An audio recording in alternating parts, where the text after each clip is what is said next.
Year's Eve 2021, and this is a trial fitting of my generator on a frame that I just welded, mounted to the rear bumper of the bus.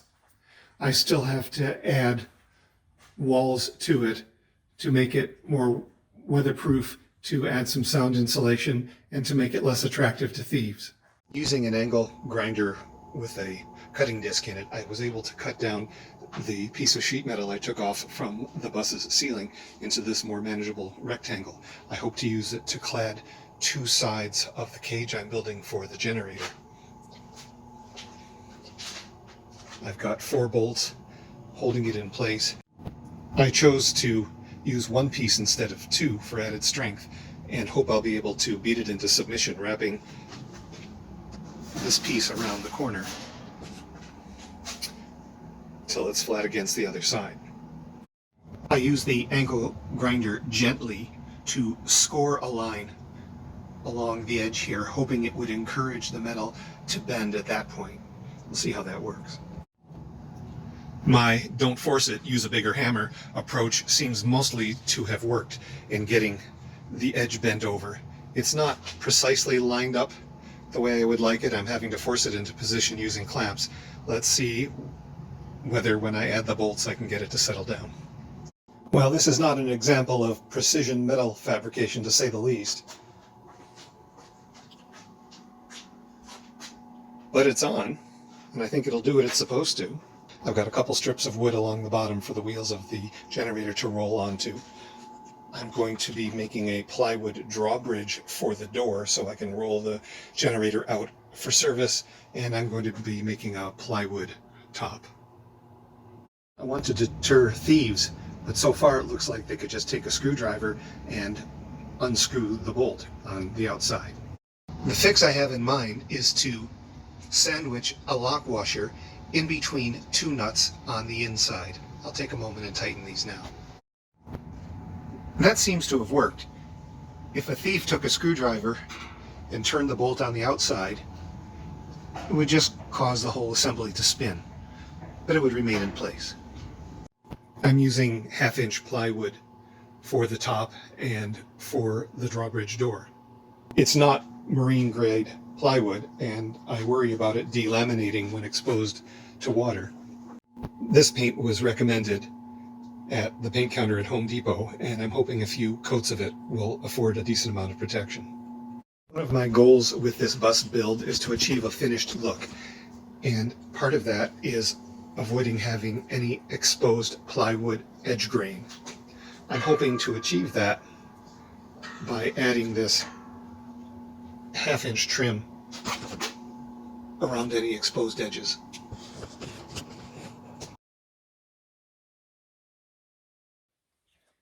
I was looking for a tool that I could use to inflate the tires on the schoolie. They need to be inflated to 105 to 110 psi, and I didn't have any motorized pumps that go to a pressure that high. There were some battery operated ones on the market, but I didn't want to leave something like that in the bus year round, including in sub-freezing temperatures. I ended up settling on this 2-gallon compressor from Harbor Freight Tools. It goes to 135 psi and seemed like a good blend of small, quiet, and cheap. Now, it does run on 110 volts, so you'll only be able to use it on your schoolie using shore power or using an inverter. The reason I mention it at this juncture is that once you have a compressor like this in your life, there are a lot of other uses to which it can be put. On this project, I'm going to be using a brad nailer to affix trim pieces to the plywood until the glue sets. There are a number of other uses for a compressor on a schoolie as well, including inflating air mattresses and beach toys and blowing out water lines before the freezing weather sets in.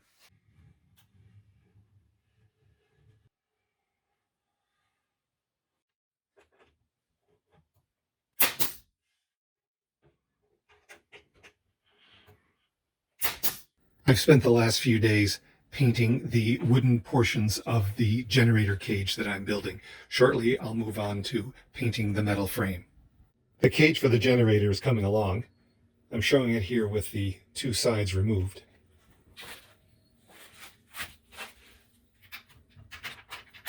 I've added a key lock to it. I've added a latch as well for when I want to hold the door shut and not bother locking it. The door itself is sprung. It doesn't want to stay closed on its own. I've managed to persuade myself that that's a feature, not a bug. It means that I can't drive away with the door in the closed position only to have the vibrations cause it to open when I'm on the road. Instead, it needs a firm push for the latch to hold it shut. Here it is with the floor installed. I deliberately left a wide gap to allow for air circulation. I'll even consider adding some computer fans to promote more circulation. I'm a little concerned that the material I've used might be too thin. The generator can't fall through because of this cross brace I've welded in.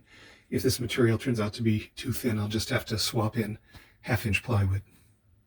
So this project has yielded this insight.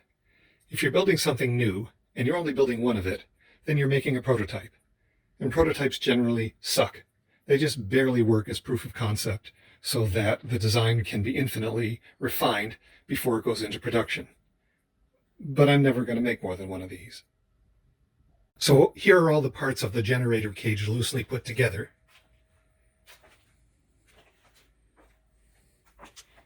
Some of you may by now be screaming at your screens that I haven't provided any place for the exhaust to go, and you're quite right. It's going to go on this side here, and it's going to be a hole about this size. I won't know precisely where to cut the hole until I slide the generator in place. The drawbridge door is held in the open position by chain on either side, and the chain is affixed at the top of the frame by this eye bolt screwed into 2 nuts, which I've welded to the frame. I let go of the door accidentally recently, and it slammed in the open position. And on the other side, this eye bolt just snapped. It was nice actually that it didn't break at the point of my weld, but still. I've welded in a new one, and I may introduce some springs in parallel with a few inches of the chain so that if the door ever drops to the open position again, the blow will be cushioned. The generator will be located outside the bus, sitting on the rear bumper, to conduct the electricity from the generator to the interior of the bus. I'm going to be using this 8-gauge heavy cable, which will make a right turn here and go through the wall of the bus this way. The challenge then is to figure out a way to seal this securely against the exterior wall of the bus so no water gets in.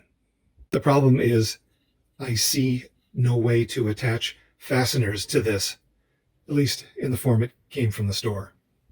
So here's what I've come up with. You start with one of these conduit clamps.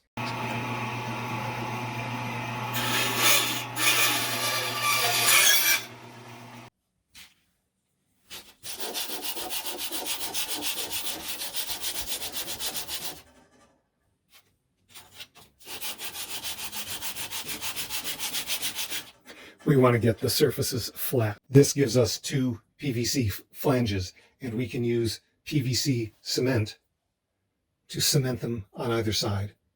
Now there's a place to insert sheet metal screws and hold this against the bus. I got a sheet of 1/8-inch thick rubber that's used for making gaskets, and I'm going to cut it to the right shape to make a gasket for the back of this. Here's the result. I think it'll do the job. The Predator generator that I bought is actually pretty quiet for a generator, but I'd like to see if I can add some additional sound insulation to the generator cage to make it quieter still. I settled on Kilnat, which is both pricey and heavy, and now I'm going to apply some. I've never done this before, so watch closely and take lots of notes. You're not supposed to tear off the backing all at once.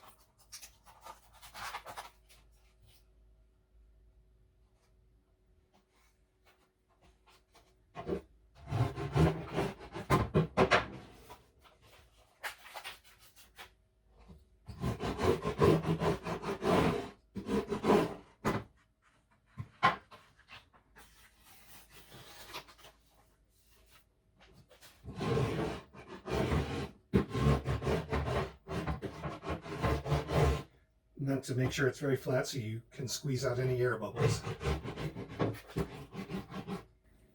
That does it for the door.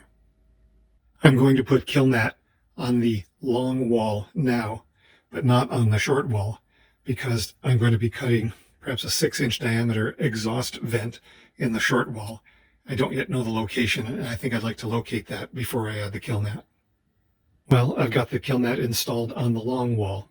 It occurs to me that I'm going to have to make a hole of some size in the long wall to install the backup light, but I think I can deal with the Kilnat. I'll be installing the generator cage soon on the left side of the bus, mounted low on the bumper. I've designed it so that it will not obstruct the left turn signal or the brake light. When installed, however, the cage will obstruct this running light and this backup light and this reflector. So I'm going to have to find a way to replicate those on the rear of the cage. To do that, I'm going to have to figure out how to intercept the wires that energize these two lights so I can redirect that to the light that I'm going to use that will replace them. This is the replacement lamp that I'm going to use. Here's the inside rear of the bus. If I've measured right, this point here corresponds to the center of the backup light on the outside. I'm going to drill a large hole here to try to access the wire going to that light.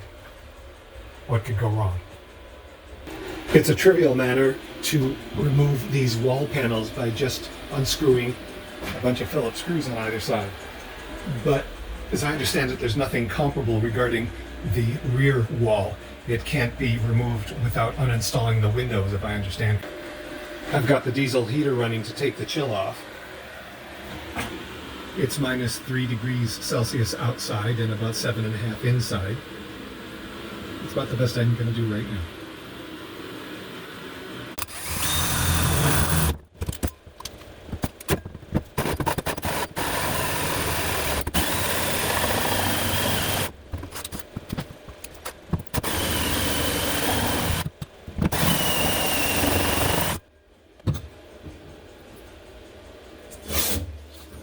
I want to be careful not to go in too deep to minimize the risk of cutting wires in there and entangling the insulation.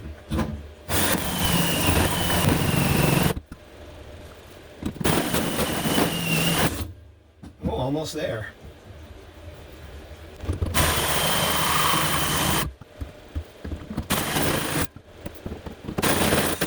And that's it.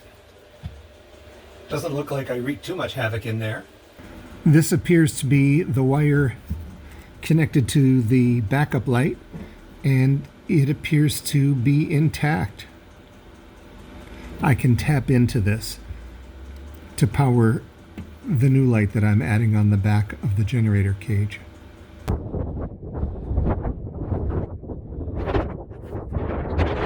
installation of the generator cage continues. This will be a lot more fun in mild weather. Last week I tried to drill through 2 layers of steel here and into the bumper and ended up destroying the drill bit. So I spent $20 on a single drill bit. With some coaxing and some WD-40 as a lubricant and a coolant, hopefully I can make this work. Well, that's a good start. Next comes these 1/2-inch diameter grade 8 bolts and nuts.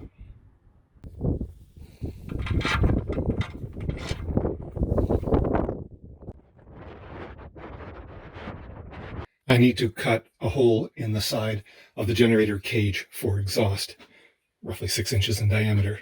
Yesterday, when I first placed the generator in the cage, I was able to take measurements for the location of that hole. Now I can transfer those measurements to the metal and start cutting. I used a counterpunch to make a little indentation in the center, hopefully to keep the compass on track.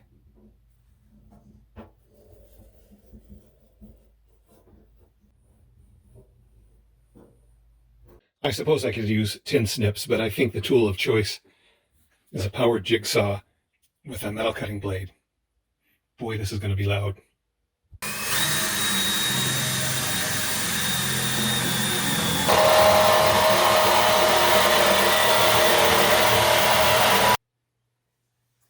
The hole is a bit oversized, but I can make that work.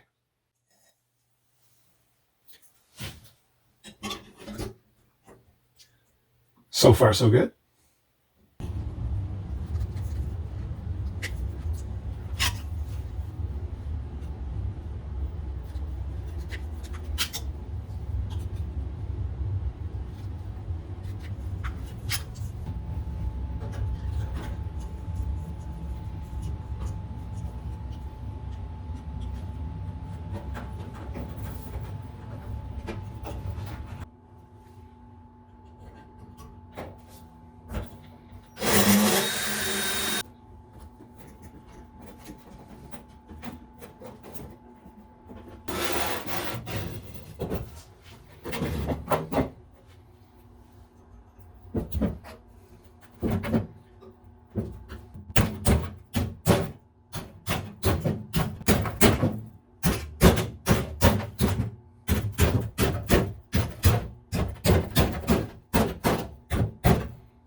Hopefully this metallic tape used for ductwork will make a difference.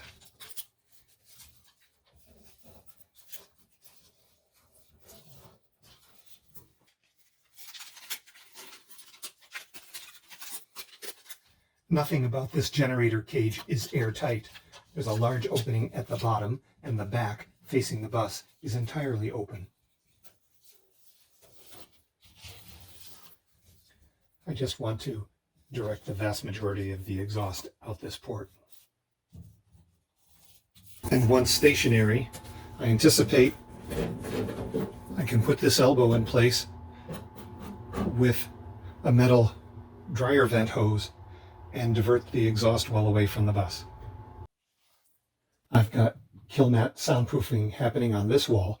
Now that I've ascertained the location of the exhaust port on this side, I can add some kill mat to the remaining metal side. I've added the kill mat to this wall now.